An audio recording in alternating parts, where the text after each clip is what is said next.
কথা শুনি দেব গণে কথা শুনি দেব গণে এ দেব গণে বোলে আই তুমি চিন্তা নক বিষ্ণুৱে উপায় দিব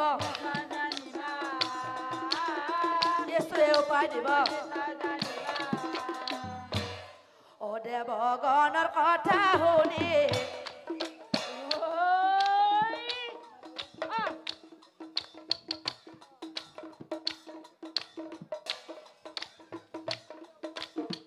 পাৰ্বতী সুন্দৰী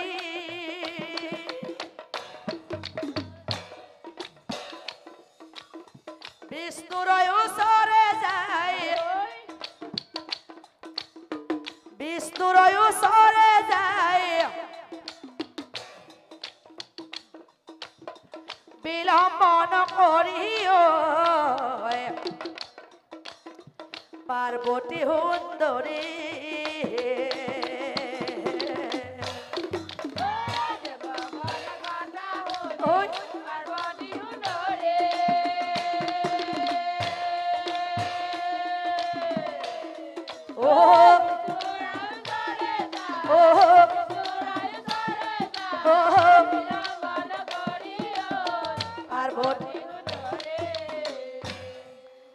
হাদি অন্ত হব কথা ভাঙি পাতি কয় ভাঙি পাতি তাড়াতাড়ি কিবা এটা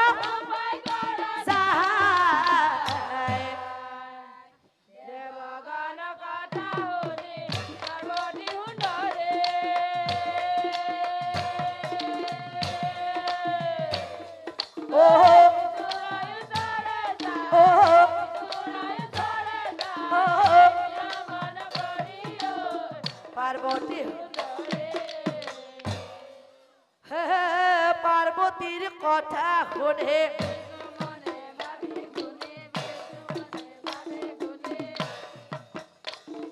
হাহে হাহে পার্বতী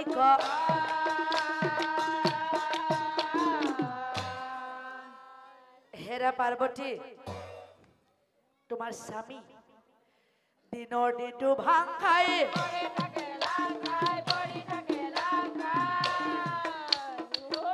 কি বৰ দিয়ে ও সেই কাৰণে আই তুমি গৃহেই চলি যোৱা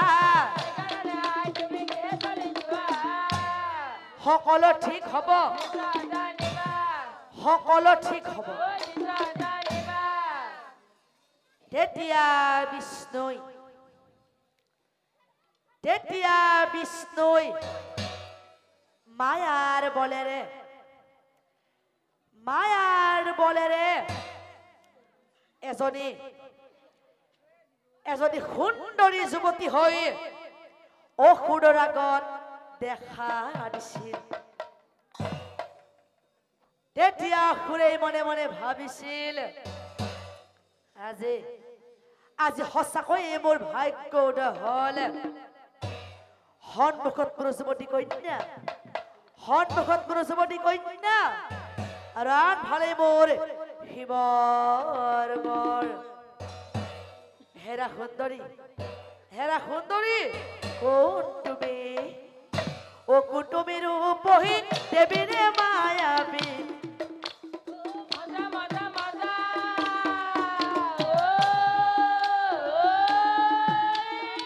দিয়া তোমাৰ পৰিচয় কাহাৰ জীয়াৰী কোৱা শীঘ্ৰ কৰি মনে নকৰিবা ভয় ও সুন্দৰী মনে নকৰিবা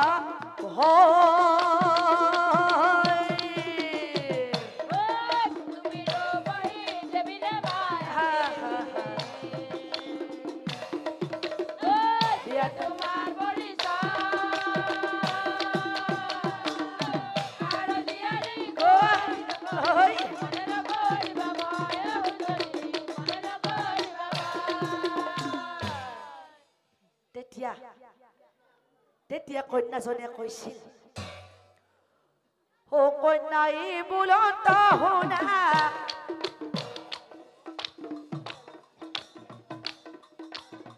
মোহৰ পৰিচয়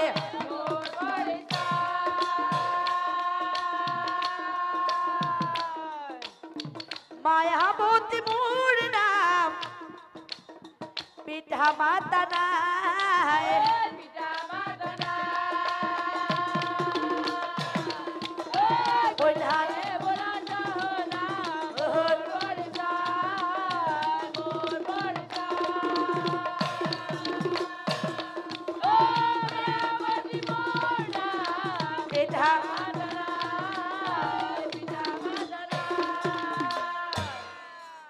কি কলা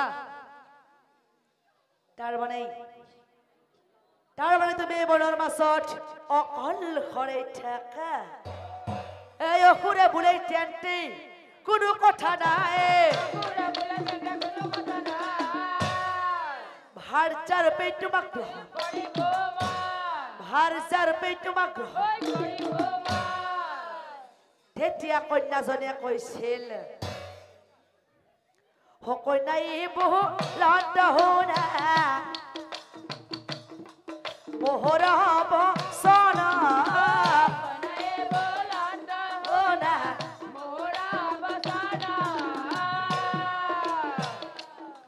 চৰ্ত এক আছে মোৰ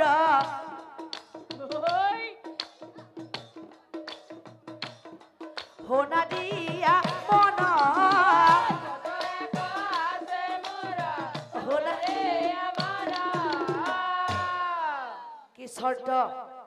কি শৰ্ত জানা এই অসুৰ জাতিক মনে মোৰ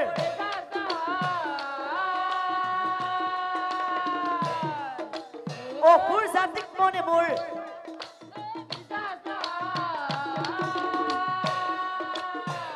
আৰু সেই কাৰণে তুমি তোমাৰ দুইখন হাত তোমাৰ মূৰতে থৈ মোক বিয়া কৰাম বুলি মোক বিয়া কৰাম বুলি অসুৰে বোলে এইটো কিনো ডাঙৰ কথা তোমাৰ শৰ্ত ৰাখিম মই